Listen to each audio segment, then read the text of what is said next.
हरे कृष्णा मित्रों, मैं गुरु श्री राधे। आपकी श्रीमद् भगवद गीता की 15 दिवसीय कक्षा में स्वागत है।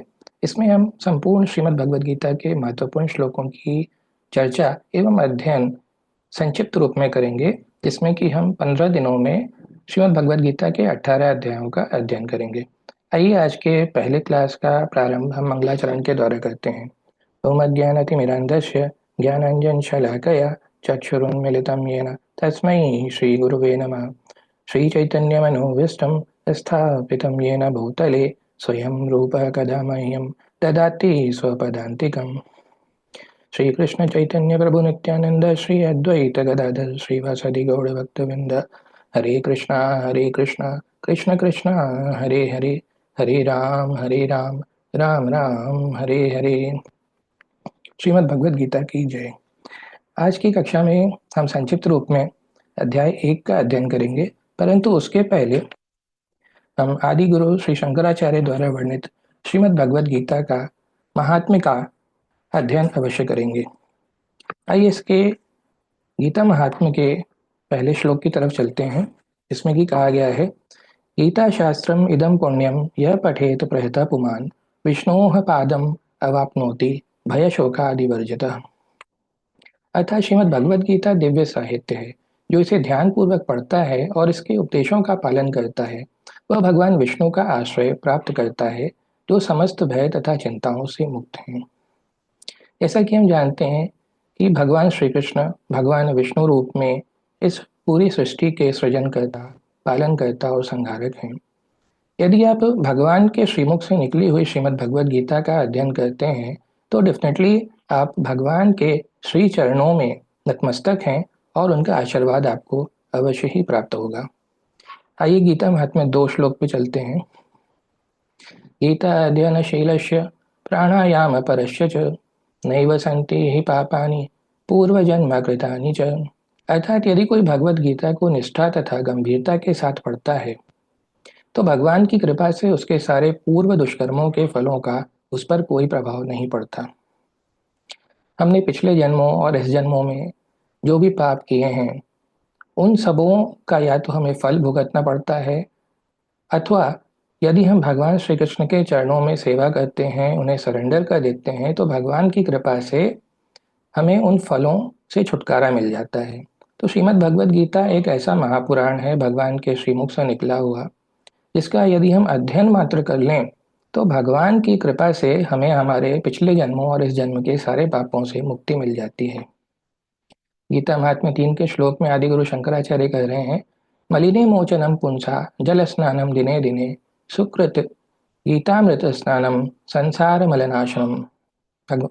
आदि गुरु कह रहे हैं, मनुष्य जल में स्नान करके नित्य अपने को स्वच्छ कर सकता है, लेकिन यदि कोई भगवत गीता रूपी पवित्र गंगा जल में एक बार भी स्नान कर ले, तो वह भौतिक जीवन की मलिनता से सदा सदा के लिए मुक्त हो जाता है।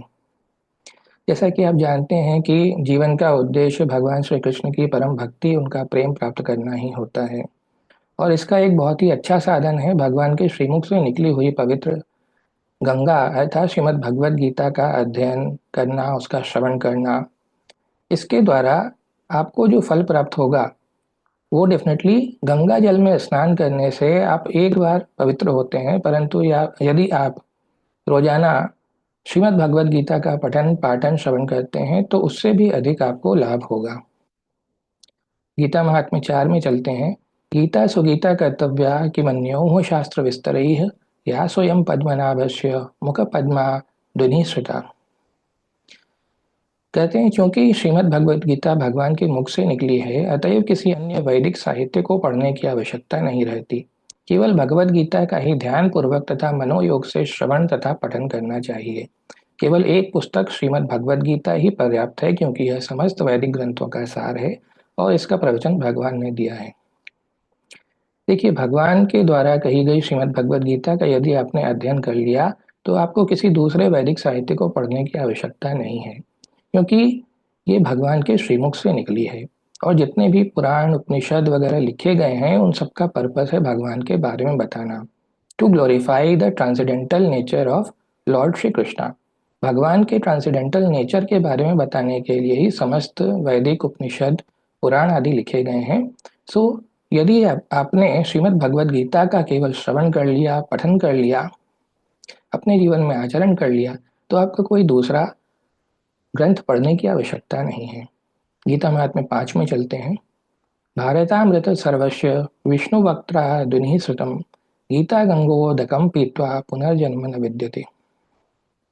जो गंगा जल पीता है वह मुक्ति प्राप्त करता है, अतएव उसके लिए क्या कहा जाए जो श्रीमद् भगवद गीता का अमृत पान करता हो। भगवद गीता महाभारत का अमृत है और इसे भगवान कृष्ण ने स्वयं सुनाया है। अर्थात यदि आप गंगा जल का पान करते हैं तो आपको डेफिनेटली मुक्ति प्राप्त होगी, परंतु श्रीमद् भगवद गीता वह अमृत है जो कि महाभारत का अमृत है और इसे भगवान श्री कृष्ण के मुखारविंद से इसकी उत्पत्ति हुई है। अतः यदि आप श्रीमद् भगवद गीता का श्रवण कर लेते हैं जो कि साक्षात अमृत है, तो आपको अवश्य ही इन भौतिक भव बाधाओं से मुक्ति प्राप्त हो जाएगी। गीता महात्म्य 6 में चलते हैं। सर्वोपनिषदो गावो दोग्धा गोपाल नंदन पार्थो वत्सः सुधी भोक्ता दुग्धम गीतामृतम महत। बहुत ही सुंदर श्लोक है जिसमें कि भगवान श्री कृष्ण अर्जुन भक्तों श्रीमद् भगवद गीता की तुलना गाय ग्वाल बाल एक्सेट्रा से की गई है। आइए इसको अध्ययन करते हैं। यहाँ कह रहे हैं यह गीतोपनिषद भगवद गीता जो समस्त उपनिषदों का सार है। जैसा हमने डिस्कस किया कि सभी उपनिषदों का सार है भगवद गीता, क्योंकि ये भगवान के श्रीमुख से निकली है। यहाँ पे भगवद गीता को गाय के तुल्य और भगवान श्री कृष्ण को ग्वाल बाल के रूप में देखा गया है, जिसमें कि भगवान इस गाय को धो रहे हैं, अर्थात गीता शास्त्र का ज्ञान हमें दे रहे हैं। अर्जुन बछड़े के समान है। यहाँ पे अर्जुन को बछड़े से तुलना की गई है और सारे विद्वान तथा शुद्ध भक्त भगवत गीता के अमृतमय दूध का पान करने वाले हैं। हम सभी भक्तों को यहाँ पे श्रीमद् भगवद गीता रूपी दूध का पान करने वाले भक्तों के रूप में तुलना की गई है। आइए इसके आखिरी श्लोक में चलते हैं। गीता महात्म्य 7। एकम शास्त्रम देवकी पुत्र गीतम एको देवो देवकी पुत्र एव एको मंत्रस्तस्य नामानि यानि कर्माप्येकम तस्य देवस्य सेवा। अर्थात आज के युग में लोग एक शास्त्र, एक ईश्वर, एक धर्म तथा एक वृत्ति के लिए अत्यंत उत्सुक हैं।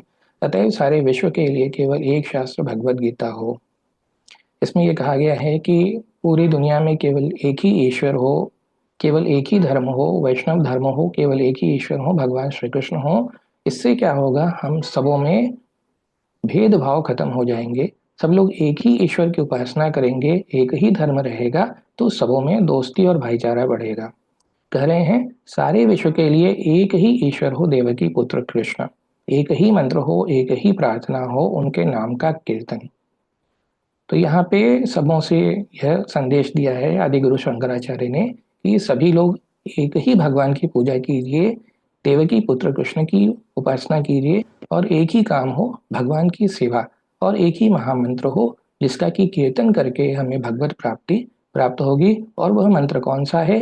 हरे कृष्णा कृष्ण कृष्णा हरे हरे, हरे राम राम राम हरे हरे। इसके बाद हम अध्याय 1 प्रारंभ करेंगे। अध्याय 1 जैसे कि कुरुक्षेत्र के युद्ध स्थल में सैन्य निरीक्षण, इस नाम से भी इस अध्याय को जाना जाता है। इस अध्याय में शक्तिशाली योद्धा अर्जुन युद्धाभिमुख विभिन्न सेनाओं में अपने निकट संबंधियों, शिक्षकों तथा मित्रों को युद्ध में अपना अपना जीवन उत्सर्ग करने के लिए उद्यत देखता है। वह शोक तथा करुणा से अधिभूत होकर अपनी शक्ति खो देता है, उसका मन मोहग्रस्त हो जाता है और वह युद्ध करने के अपने संकल्प को त्याग देता है। तो आइए देखते हैं कि अध्याय 1 की शुरुआत कैसे होती है। जैसा कि आप स्लाइड पे देख सकते हैं। पहला श्लोक। धृतराष्ट्रवाच धर्मक्षेत्रे कुरुक्षेत्रे समवेत्ता युद्धसभा मामकाः पांडवश्चैव किम कुर्वत संजय। श्रीमद् भगवद गीता एक बहुत ही जाना माना, सभी विद्यार्थियों द्वारा पढ़ा गया एक विज्ञान है, जिसमें कि उल्लेख किया गया है कि मनुष्य को चाहिए कि वह श्री कृष्ण के भक्त की सहायता से संवेक्षण करते हुए भगवद गीता का अध्ययन करे। अभी भगवद गीता उसी गुरु परंपरा से निजी स्वार्थ से प्रेरित हुए बिना किसी को भगवद गीता समझने का सौभाग्य प्राप्त हो तो वह समस्त वैदिक ज्ञान तथा विश्व के समस्त शास्त्रों के अध्ययन को पीछे छोड़ देता है। अभी यहाँ पर आपने पहला श्लोक देखा जिसमें कि धृतराष्ट्र संजय से पूछ रहे हैं कि युद्ध क्षेत्र में जहाँ पर दोनों सेनाएं एक दूसरे के सामने खड़ी हैं, तो वहाँ पर किस प्रकार से आगे की कार्यवाही हुई। यहाँ पर धर्म क्षेत्र बहुत ही सार्थक है, क्योंकि कुरुक्षेत्र के युद्ध स्थल में अर्जुन के पक्ष में श्री भगवान स्वयं उपस्थित थे।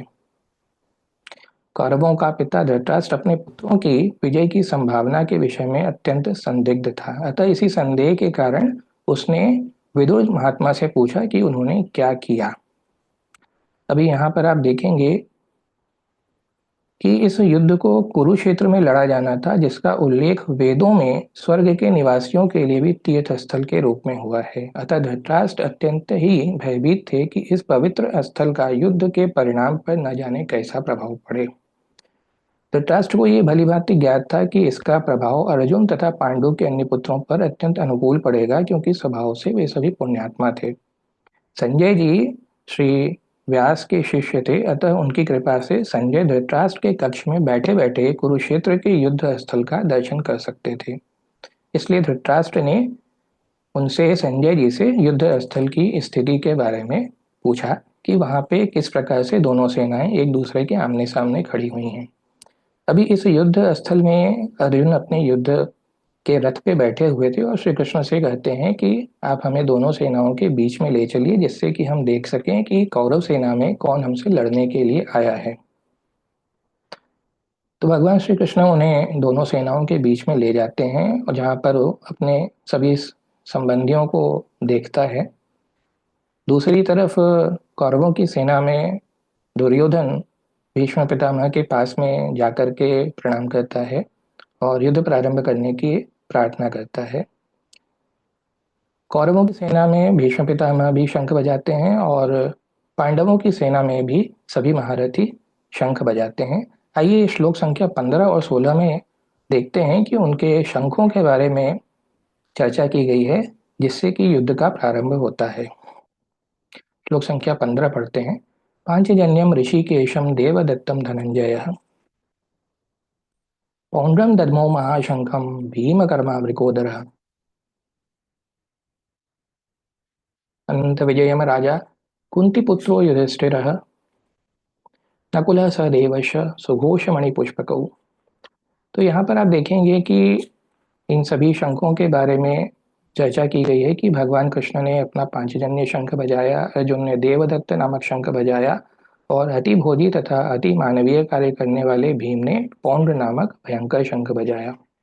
इसमें बाकी योद्धाओं के बारे में भी कहा गया है कि कुंती पुत्र राजा युधिष्ठिर ने अपना अनंत विजय नामक शंख बजाया, नकुल और सहदेव ने सुघोष एवं मणिपुष्पक नामक शंख बजाए, महान धनुर्धर काशीराज परम योद्धा शिखंडी धृष्टद्युम्न विराट अजेय सात्यकी द्रुपद द्रौपदी के पुत्र और सुभद्रा के महाबाहु पुत्र, इन सभी का वर्णन किया गया है और बताया गया है कि उन्होंने अपने शंख बजाए।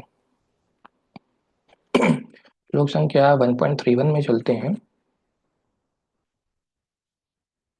इसमें कहा गया है न च श्रेयो अन्युपश्यामि हत्वा स्वजन महावे न कांक्षे विजयम कृष्ण न च राज्यम सुखानि च। यहाँ पे अर्जुन के विषाद योग की चर्चा की गई है कि किस प्रकार से एक महारथी महारथी अर्जुन, जिसके सामने पूरी कौरव सेना नगण्य थी, परंतु फिर भी गीता का ये ज्ञान हम तक पहुँचे, इसलिए प्रभु की लीला है कि अर्जुन जैसे योद्धा भी इस महायुद्ध में जाकर के इस विषाद को प्राप्त होते हैं और कहते हैं हे कृष्ण, इस युद्ध में अपने ही स्वजनों का वध करने से ना तो मुझे कोई अच्छाई दिखाई पड़ती है और ना मैं उसमें किसी प्रकार की विजय राज्य या सुख की ही कोई कामना करता हूँ। अब यहाँ पर आप देखेंगे कि अर्जुन जो कि क्षत्रिय का नैतिक धर्म भी भूल गए थे। कहा जाता है कि दो प्रकार के मनुष्य परम शक्तिशाली तथा जाज्वल्यमान्य सूर्य मंडल में प्रवेश करने के योग्य होते हैं। एक तो वो जो क्षत्रिय हैं जो कि कृष्ण की आज्ञा से युद्ध में मरता है, और दूसरा वो सन्यासी जो कि आध्यात्मिक अनुशीलन में लगा रहता है। अर्जुन अपने शत्रुओं को भी मारने से विमुख हो रहे हैं। अपने संबंधियों की बात तो छोड़ दें, वह सोचते हैं कि अपने स्वजनों को मारने से उसे जीवन में सुख नहीं मिल सकेगा, इसलिए वो लड़ने के लिए इच्छुक ही नहीं है। तो आप यहाँ पर देखते हैं कि किस प्रकार से अर्जुन